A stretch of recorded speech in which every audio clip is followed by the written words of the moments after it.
Ernest Taylor Pyle, known universally as Ernie Pyle, redefined war correspondence in the 20th century.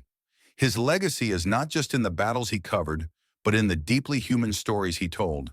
Stories that brought the realities of war from distant battlefields into the homes of millions of Americans. Born in rural Indiana at the dawn of the 20th century, Pyle's journey from a tenant farm to the front lines of World War II mirrors an evolution in journalism itself, one that shifted from dry strategic reports to empathetic storytelling centered on the individual soldier. Today, we explore the life, work, and enduring influence of Ernie Pyle, a man whose words transformed how we understand war. Ernie Pyle was born on August 3, 1900, on a farm near Dana, Indiana. His parents, William and Maria, had limited formal education and lived through the struggles of tenant farming, a life marked by backbreaking labor and uncertain means. These early experiences shaped Pyle's sensitivity to the lives of ordinary people caught in forces beyond their control. After graduating from high school in Bono, Indiana, Pyle briefly enlisted in the U.S. Naval Reserve during the final months of World War I, a brief service that sparked a lifelong fascination with military life and the stories of those who serve. In 1919, Pyle enrolled at Indiana University, studying economics and journalism. This education sharpened his skill in storytelling, learning to gather facts and craft narratives that connected with readers. After graduation, he began his career at the Washington Daily News, earning $30 a week as a copy editor and reporter. Though his early assignments were routine, covering politics and society, Pyle yearned to tell stories that resonated deeper. His break came in the mid-1920s when he embarked on a cross-country road trip in a Ford Model T, not to capture the grandeur of the American landscape, but to document the lives of everyday people he met along the way. His writing brought to life farmers, workers, and small-town families, conveying their hopes and struggles with warmth and authenticity. This human-centered approach quickly caught the attention of newspaper executives, propelling Pyle to a nationally syndicated column by 1935. Pyle's columns were intimate windows into the lives of ordinary Americans. Miners, mothers, laborers. Their stories told not as statistics or headlines, but as personal vignettes filled with dignity and resilience. His ability to find the extraordinary within the ordinary earned him a wide audience and set the stage for his role during the Second World War. As war engulfed the globe, Pyle saw conflict not through the lens of geopolitics, but as a human tragedy. In December 1940, he volunteered to report from London during the Blitz, capturing the courage of British civilians enduring nightly bombings. His dispatches focused on the small moments: children playing amid rubble, families taking refuge underground, volunteer firefighters racing through ash-filled streets. Eschewing grand strategy, Pyle's writing emphasized personal sacrifice and the quiet endurance of those caught in the storm. By late 1942, Pyle was embedded with American troops in North Africa.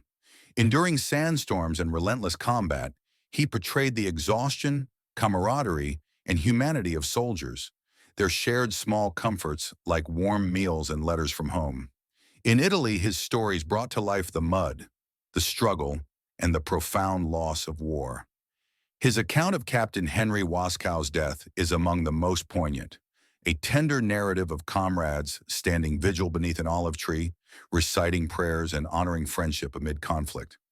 Such moments revealed war's personal cost and the dignity of sacrifice. June 1944 found Pyle on the beaches of Normandy. The scale of D-Day was staggering, its horrors immediate and raw. Pyle did not shy away from depicting the chaos: landing crafts riddled with shrapnel, smoke obscuring the coastline. But he also highlighted human moments: a medic comforting a wounded soldier, a private sharing dreams in whispered conversations. His reporting brought the invasion's reality home, transforming distant events into vivid, relatable experiences for the American public. In 1944, Pyle's work earned him the Pulitzer Prize for Distinguished Correspondence, a recognition of his unmatched storytelling. Yet despite his fame, he felt uneasy away from the front lines, where his comrades faced mortal danger. Returning to the United States, he was celebrated as a hero, but Pyle's heart remained with the soldiers. He believed that his truest service was to report from the front, giving voice to those in the trenches rather than basking in celebrity.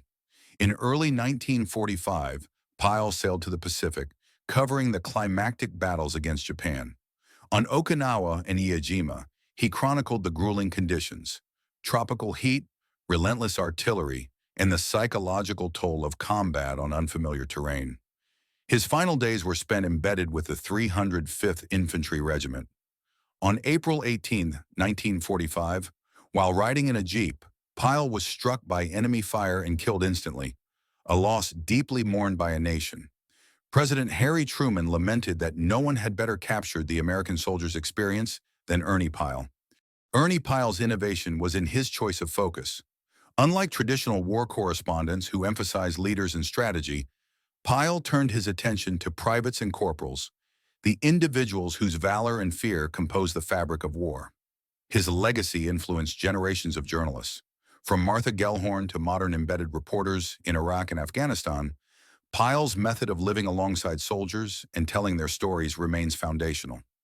Institutions dedicated to Pyle's life, including the Ernie Pyle Library in New Mexico and the World War II Museum in Indiana, preserve his writings and spirit, inspiring new journalists to prioritize empathy and authenticity.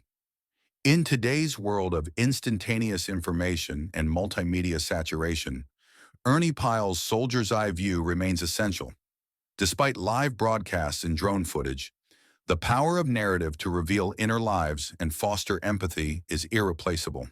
His work reminds us that beyond statistics and strategy, war is composed of individual stories that can unite us in shared humanity and remind us of courage amid adversity.